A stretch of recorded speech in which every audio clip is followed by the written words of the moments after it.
Marc Marquez with Pecco Bagnaia for company. He's cruising here. Marquez puts his foot out. He wants Bagnaia to come through and he wants to slot in behind, doesn't he? Alex Marquez, unfortunately, did a lap time good enough in Q1 to be in this second session, as Jack reported, unfortunately, as he continues to undergo precautionary checks in the medical centre.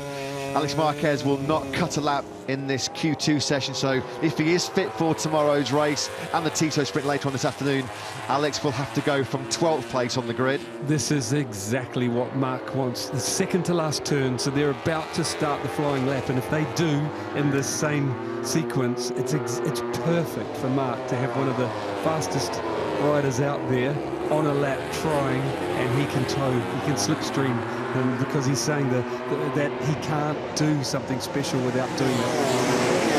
Yeah, and like you say, something, he knows that Bagnaia's got to get his head down here. Pecco needs a lap time because at the moment Bagnaia's been pushed off the first 2 rows. Yeah, he has to do it, and Marc's trying everything.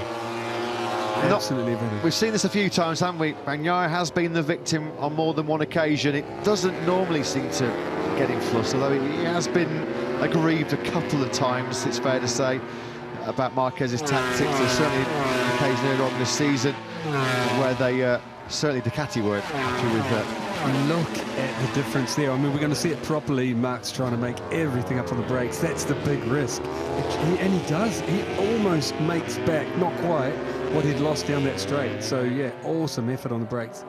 He's getting a close look here at the bike he might be riding next season. It's the GP23, which if he Look goes at to Mir. Signy, yeah, Mir's hanging on there as well. We saw him yesterday, first time this year, riding really well. Big smile in his debrief. Look at him now, he's catching Marc. Mir's only ever had 2 front row starts in what's been his 73 race Premier Class career. This would be a sensation, wouldn't it, if the 2 Repsol Hondas were on the front row, towed around by the world champion. Just over 3 minutes then of this qualifying session remaining here in India. It's Bagnaia leading around the 2 Repsol Hondas of Marquez and Mir. You know, Mir looks on the same lap time as Bagnaia, and it's Marc that's dropping back, you know, off Bagnaia and towards Mir. Literally, I think Mir's going to match the lap time of Bagnaia. This could put Bagnaia on the front row. Where will it put the 2 HRC boys? We'll track the trio of them now over the line. Bagnaia does go second. Mir goes up into 4th place. Brilliant job by him. Marquez stays down in 7th as Jorge Martin just tries to consolidate his lead. Bagnaia's 1:44.374. Still nobody within 0.2 of a second of this man, although Marco Bezzecchi's coming on strong, and Bezzecchi finds a stunner. The first ever 1:43 around this Bud International circuit. They can't quite believe it, can they? Down in Muni VR46. Big smiles. They've got the giggles down there, haven't they? And with good reason, because now the pressure on Martin. So Martin had gone fastest in 2 splits and he blew the 3rd. Some mistake in there, so he'll be trying to do it here. There's still a chance. So Martin had the advantage by over 0.2 of a second. Now he's trying to claw back a deficit of 0.2 of a second to Marco Bezzecchi. Bagnaia then still with the 2 Repsol Hondas for company behind him. This is a good lap coming in now from Pecco Bagnaia, and he will get one more crack at it as well after this current lap. How much life we have in that Michelin soft rear tyre, though. You can just see now he's putting a bit of a gap, isn't he, between the 2 Hondas behind him.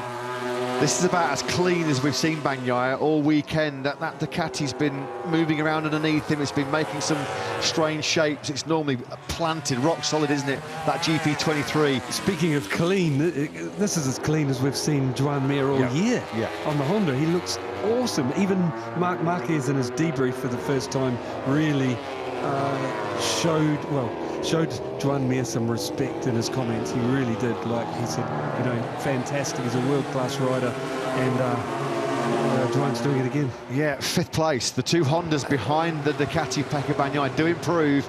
Joan Mir's not started higher than 13th. Well, Pecco Bagnaia will not be taking pole position because he's run off at the first corner.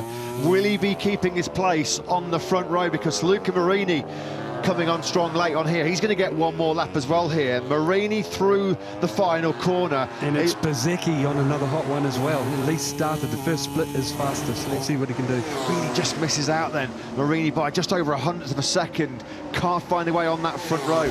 Martin got so close, didn't he, to Marco Bezzecchi. He finds a 1:43.990, but it's just under 500ths down on Bezzecchi.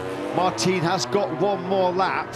Over the line comes Aleix Espargaro, who had a somewhat bizarre start to this, an aborted start to this Q2 session when Aprilia released him from the Newali factory garage too early.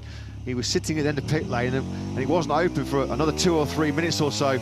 Marco Bezzecchi then has got this pole. It looks like that was Martin. He's backed out of it. So it looks like Marco Bezzecchi pushing on here for another good lap time that he may well not need. He won't know that, of course.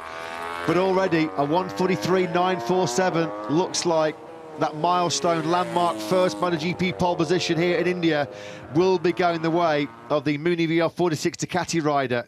What a weekend Rossi's team have had so far this weekend. Bezzecchi led FP1 yesterday morning. Marini top practice yesterday.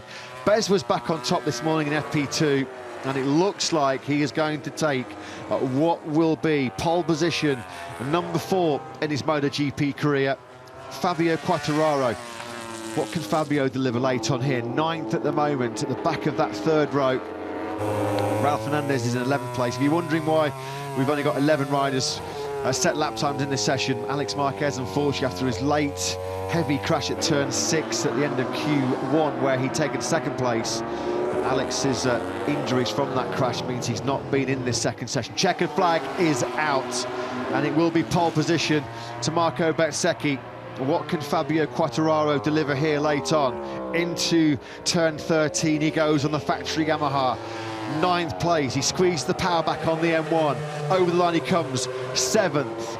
A 1:44.724. That's not a bad job at all, is it, by Fabio, when you think of all the track time he lost yesterday morning. Although Johan Zarco, his Frenchman, has done him no favours because he's just pushed Fabio back to 8th. Disappointing for the Aprilia. Simon Vignales 9th and Aleix Espargaro in 10th spot. But it's Marco Bezzecchi then that takes our first ever Indian Grand Prix pole position with a 1:43.947 on the front row, with the top 2 men in the World Championship, Martin and Bagnaia.